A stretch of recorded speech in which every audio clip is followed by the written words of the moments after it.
My cousin tried to poison me. My cousin tried to poison me in a nursing home where I thought she was safe and taken care of and living out her final years with dignity and peace and comfort. That's what I want to tell you today, and I know it sounds like something out of a thriller movie or a crime show on television, something that you would see dramatized for entertainment purposes. But I promise you this is absolutely true and real.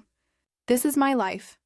This is what actually happened to me on an ordinary Tuesday afternoon in early spring, when I decided to visit my cousin Margaret at Shady Pines Nursing Home in upstate New York, about 2 hours north of the city where I have lived my entire life. I'm 62 years old, and I've lived a relatively normal life with my family in Manhattan for most of my adult years. I have a good job working in finance, a beautiful home in a nice neighborhood, and I thought I understood the world and the people in it and how the world worked. But that day changed everything I thought I knew about family, about trust, about loyalty, about human nature, and about the lengths that people will go to when they feel desperate or threatened or forgotten or cast aside by the world. Let me start from the very beginning, because you need to understand the full history between me and Margaret to really understand what happened that day and why she did what she did and how we got to that terrible moment in her small room at Shady Pines. Margaret is my first cousin on my mother's side of the family. We grew up together in New York, our families living in the same neighborhood. For many years during the 1960s and 1970s, when neighborhoods like ours were real communities, where people knew their neighbors and looked out for each other. We weren't just cousins, we were almost like sisters in many ways.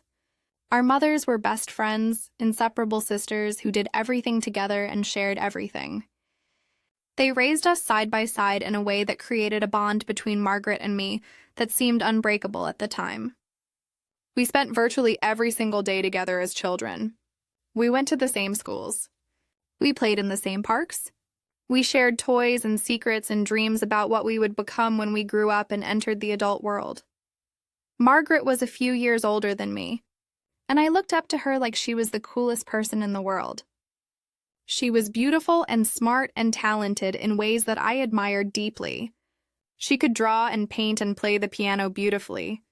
She was outgoing and had lots of friends who wanted to be around her. She had confidence in a way that I didn't have as a younger child. I wanted to be just like her. I followed her around constantly, wanting to be included in whatever she was doing, wanting to be cool like she was. She was patient with me most of the time, though sometimes she would get annoyed with her little cousin tagging along everywhere. But those moments were rare. Mostly she was kind to me and included me in her activities and treated me like I mattered. Those childhood years with Margaret were some of the best years of my life.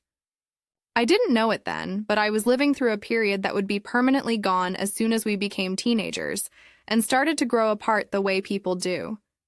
Our families were close during those years, but life has a way of pulling people apart in subtle and not-so-subtle ways. After high school, Margaret moved to Boston for college on a full scholarship to study art history. She was brilliant, and she got accepted to several good universities. But she chose Boston because she wanted to get away from New York and explore the world beyond the city where we had grown up. I stayed in New York and went to college in the city, at Columbia University, where I studied business and economics. We started to see each other less frequently. Phone calls became less regular. Letters became fewer and farther between as we got busy with our own lives and our own experiences at college. Margaret got married to a man named Robert, who was a successful businessman, and I eventually married my husband Thomas, who is a lawyer. We were building our own lives, creating our own families, dealing with our own problems and challenges and responsibilities. Years went by. Decades went by. We would see each other at major family holidays and occasional family reunions, but we weren't as close as we had been as children. We were too busy, too caught up in our own lives, too focused on our own families and our own careers to maintain the kind of close relationship we had once shared. We sent birthday cards and Christmas cards, but we didn't really stay in close contact beyond these token gestures. Life just happened, and we became more like acquaintances than the close cousins we had once been. We became people who had a shared history, but not a shared present. We became people who knew things about each other from the past, but not from the current lives we were living. It's one of those sad things that happens in many families, where relationships drift apart, not because of any major conflict, but simply because of time and distance and the demands of daily life. Margaret's husband, Robert, died about 15 years ago from a sudden heart attack when he was only 63 years old. Everyone was shocked and devastated by his death. He had been such a vital, healthy person. Nobody saw it coming. Margaret was absolutely destroyed by his death. She loved Robert deeply, and they had built a life together. They had 2 children together who were already grown and had moved away to pursue their own lives. Robert had been successful in business, and they had accumulated significant wealth. But Margaret didn't care about the money. She just wanted her husband back. She wanted her life back to the way it had been. My family reached out to her during that time of grief and mourning. We sent flowers. We called to offer our condolences. We invited her to come stay with us for a while to be around family. But grief is a complicated thing, and sometimes it pushes people away rather than bringing them closer together. Margaret became increasingly withdrawn and isolated after Robert's death. She didn't want to see family. She didn't want to socialize or go out or participate in activities that had brought her joy before. She didn't want to travel or pursue hobbies or do any of the things that she might have done to distract herself or heal from her loss. She just wanted to be alone with her grief and her memories and her pain.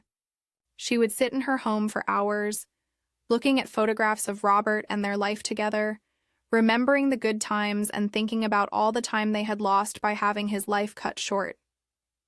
Eventually, she moved into a small apartment by herself in Boston, in the same city where she had gone to college and met Robert.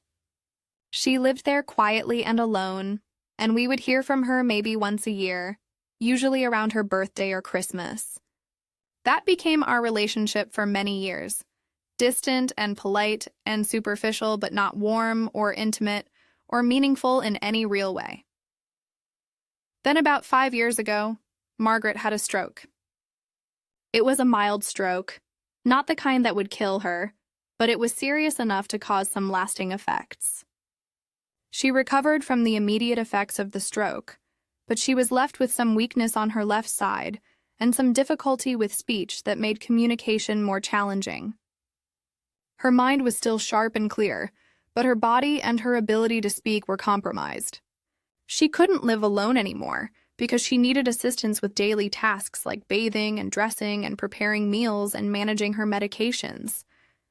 Her 2 children, who had moved to different parts of the country and built their own lives, decided that it would be best if their mother went into a nursing home where she could get proper care and supervision from trained medical professionals. They found Shady Pines, a facility that seemed nice and clean and well-maintained and staffed with caring people who seemed like they would treat residents with dignity and respect. Margaret moved to Shady Pines reluctantly, but she accepted it because she didn't feel like she had much choice in the matter. What else was she going to do? She couldn't live alone in her apartment anymore. She couldn't manage her own care. Her children had their own families and their own lives and their own problems to worry about. Her children had their own jobs and their own responsibilities. They couldn't be there to help her on a daily basis, and they couldn't afford to hire full-time in-home care. A nursing home seemed like the practical solution to a difficult problem. Margaret moved into a nice private room at Shady Pines, and her children visited occasionally, and the nursing home staff seemed to take good care of her. But she was deeply unhappy there. She hated being dependent on other people. She hated the loss of her independence and her autonomy. She hated the fact that her life had been reduced to this, to sitting in a nursing home and waiting to die. I visited Margaret occasionally over those 5 years that she lived at Shady Pines, maybe 3 or 4 times a year, which wasn't very often when you think about it. These visits were pleasant enough, but not particularly meaningful or deep. We would sit in the common room of the nursing home or in her private room and talk about superficial things like the weather and what was happening in the family and what activities she was doing at the nursing home and how the food was. I would bring her flowers or candy or magazines to read. She would smile and thank me for coming to visit her. We would chat for about an hour, and then I would leave, feeling like I had done my duty as a family member and could check that box on my list of things to do. I didn't think much about these visits. I was busy with my own life. I had work that demanded my attention and my energy. I had my husband and my own health issues to worry about and deal with. I didn't realize that Margaret was desperately lonely, so lonely that she thought about it every single day, or that my occasional visits meant the absolute world to her and were often the only thing she had to look forward to. Then came the Tuesday afternoon that changed everything in ways I couldn't have anticipated. It was early spring, that time of year when the weather starts to get warmer and the days get longer and you feel like there's hope for the world again. I had taken the day off work to handle some personal business and some errands that I had been putting off for weeks. As I was making my schedule for the day, I thought to myself that I should drive up to Shady Pines to visit Margaret since I hadn't seen her in several months. I thought it would be a nice thing to do, a nice gesture to show her that I cared about her and that she was on my mind. I didn't think it would be anything special or unusual. It was just a regular visit, or so I thought at the time. I drove up to the nursing home in the afternoon, parked my car in the parking lot, and walked inside through the main entrance. The place looked the same as it always looked. Clean and pleasant with soft lighting throughout, the hallways and plants in the corners and elderly people, sitting in wheelchairs or on couches in the common, areas watching television or reading books or just sitting quietly. The staff greeted me pleasantly as I walked through, and I made my way to Margaret's room. I knocked on her door and waited for her to answer. She came to the door after a moment, and when she saw me standing there, her face lit up with genuine surprise and genuine joy. She was genuinely happy to see me in a way that made me feel a little bit guilty for not visiting more often. I remember thinking at that moment that she seemed more animated than usual, more energetic, more engaged with the world around her. She seemed almost vibrant in a way that I hadn't seen her be in a long time. She invited me inside and closed the door behind me to give us some privacy. We sat down in her small sitting area by the window that overlooked the gardens outside. The gardens were beautiful, full of flowers and trees and birds flying around. It was a peaceful view, a calming view, and I remember thinking that this was a nice place for Margaret to spend her remaining years. We started talking, catching up on family news and what was happening in her life at the home and what she did with her days. She told me about the activities they had at the facility, the various programs and classes and entertainment events that they offered. She told me about some of the other residents she had met and had become friendly with. She told me about the books she was reading and the television shows she watched, and the things that kept her occupied and gave her some structure during the day. She seemed happy to talk to me, happy to have my attention, happy to share details about her life with someone who cared about her. Then after about 20 or 25 minutes of conversation, Margaret got up from her chair and said she wanted to make us some tea. She said she had some special tea that she had been saving for a special occasion, something expensive that she had ordered from a specialty tea shop online. She seemed excited about sharing it with me, almost too excited in a way that now seems strange and suspicious when I think back on it with the benefit of hindsight. I said that would be very nice, and I thanked her for thinking of me. She smiled at me and went into her small kitchenette to prepare the tea. I could hear her moving around in there, getting cups from the cabinet and filling the electric kettle with water and getting the tea bags from wherever she kept them. I wasn't suspicious of anything at all. Why would I be? This was my cousin, someone I had known my entire life, someone I had grown up with and played with as a child and shared so many experiences with. After a few minutes that seemed longer because I was sitting alone with my thoughts, Margaret came back into the room with 2 cups of tea. She handed one to me carefully and sat down across from me with the other cup in her hands. The tea smelled a bit odd, not like any tea I had ever smelled before, but I didn't think much about it. Sometimes specialty teas have unusual smells because they have unusual ingredients in them. I was just being polite and friendly, trying to connect with my cousin in a meaningful way for perhaps the first time in many years. I was trying to show her that I cared about her and that I valued her company. I lifted the cup to my lips and was about to take a sip when something stopped me. I can't really explain what it was or how I can describe it. Some kind of instinct. Some kind of inner voice that told me that something was wrong and that I should not drink this tea. I don't believe in supernatural things or psychic phenomena or any kind of mystical connection between people. I'm a rational person who deals in numbers and facts and logic. But something in that moment made me hesitate and made me pause and made me decide not to drink the tea. It was like my body knew something that my conscious mind didn't know yet. I said to Margaret, "You know what? This tea smells absolutely wonderful, and I'm sure it tastes amazing, but I'm actually not very thirsty right now after the drive up here. Why don't we just talk for a while longer before I have something to drink?" Margaret's face changed in that moment in a way that was shocking and disturbing. The warmth and friendliness that had been there just a moment before just disappeared like it had been a mask that she was wearing. Her expression became cold and hard and bitter and filled with something that looked like rage or resentment or hate. I was absolutely shocked by the sudden change in her demeanor and her expression. It was like a different person was sitting in front of me, a person I didn't recognize, a person I had never seen before. She set her cup down on the side table with a sharp clink that seemed loud in the quiet room. She looked at me with an intensity and an anger that made me very uncomfortable and scared. I felt a chill run down my spine. I felt my heart start to race. I felt afraid in a way that I had never felt before in the presence of a family member. "You were always so lucky," she said to me, her voice quiet but filled with venom and bitterness. "Your life was always so easy compared to mine. You always had everything you wanted. You got a good job, you got a good husband, you got a good home, you got a good life. Everything just worked out for you. Everything came easily to you. Meanwhile, I was married to a man who gambled away our savings and our future. I lost everything because of his addiction to gambling. I lost our home. I lost my savings. I lost my dignity. I lost my independence. And now I'm here in this place waiting to die and nobody cares. Nobody visits except for you, and you only come a few times a year. Nobody remembers that I used to be somebody important.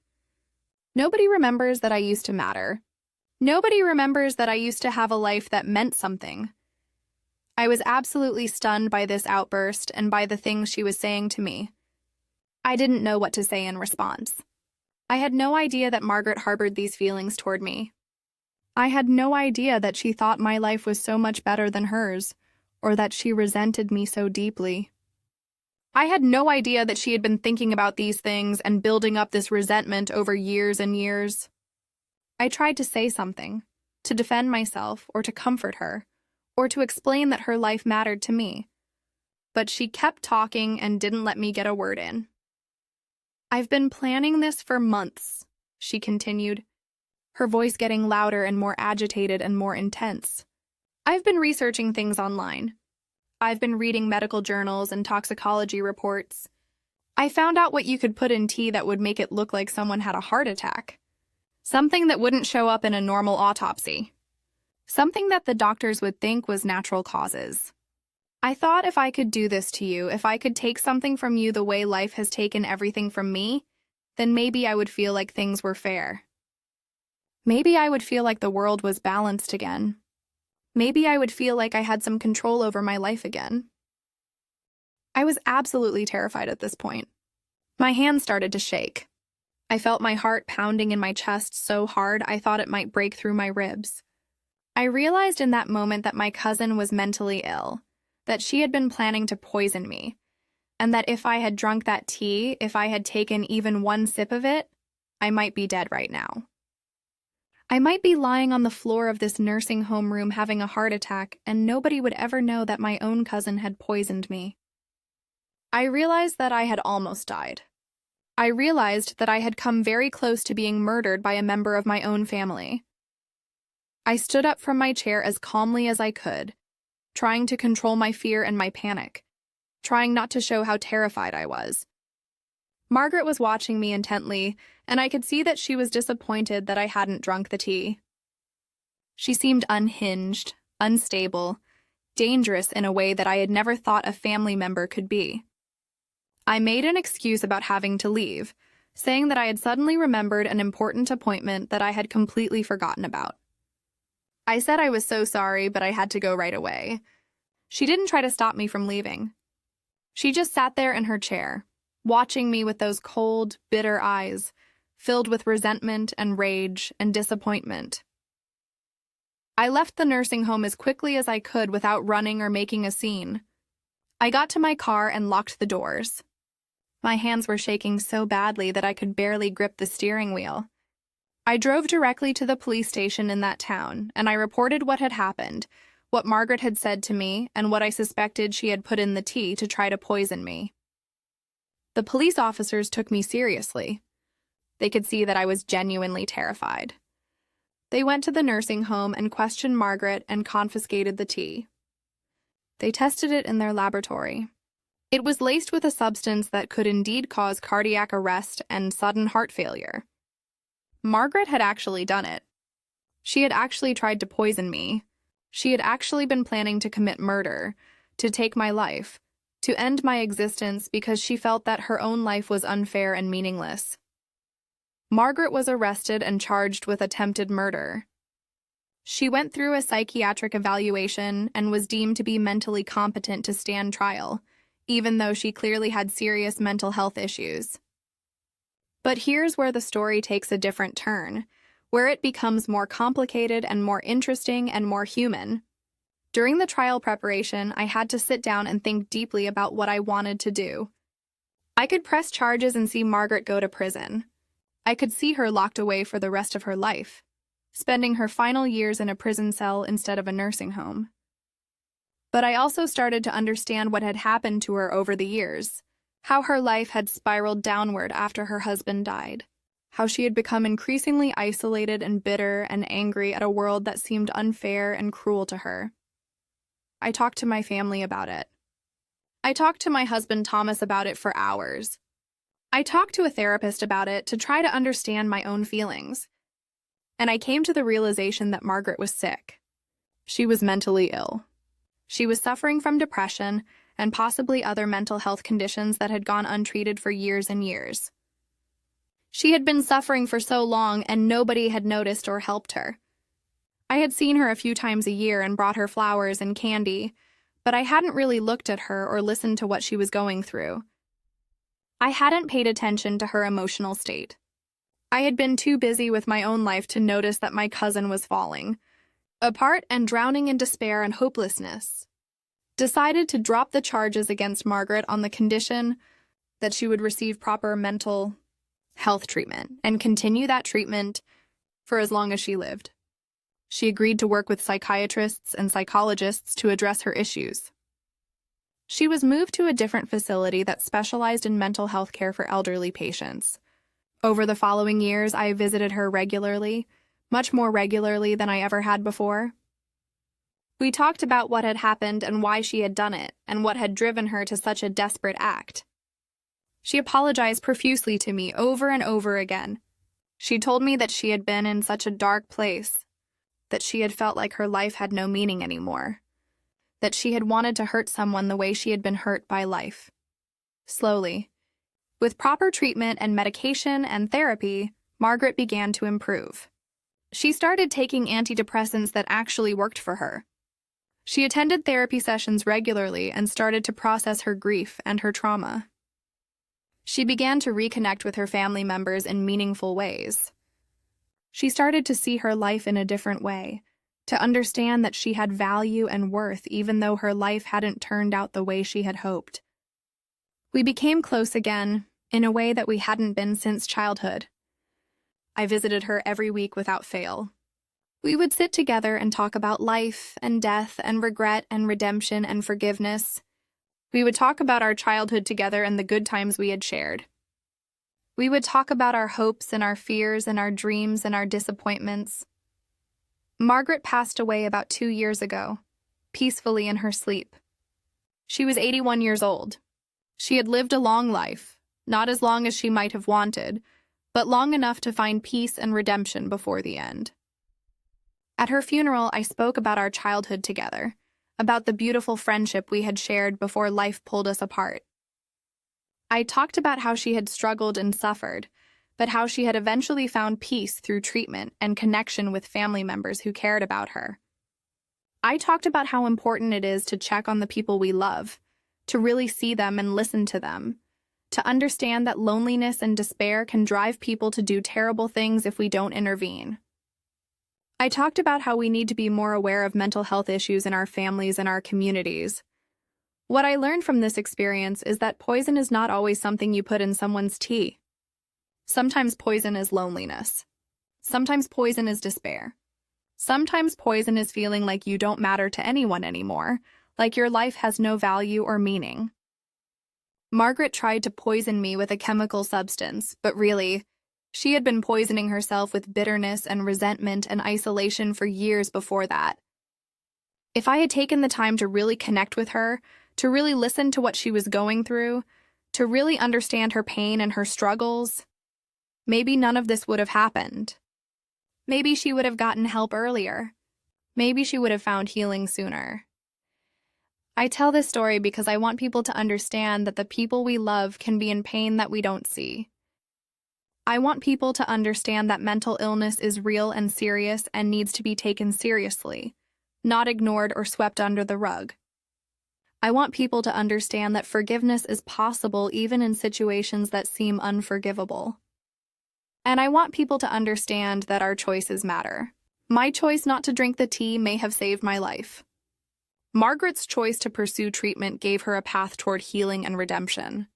And my choice to forgive her and stay connected to her gave both of us a chance at peace and reconciliation before she died. That's what I want people to take away from this story.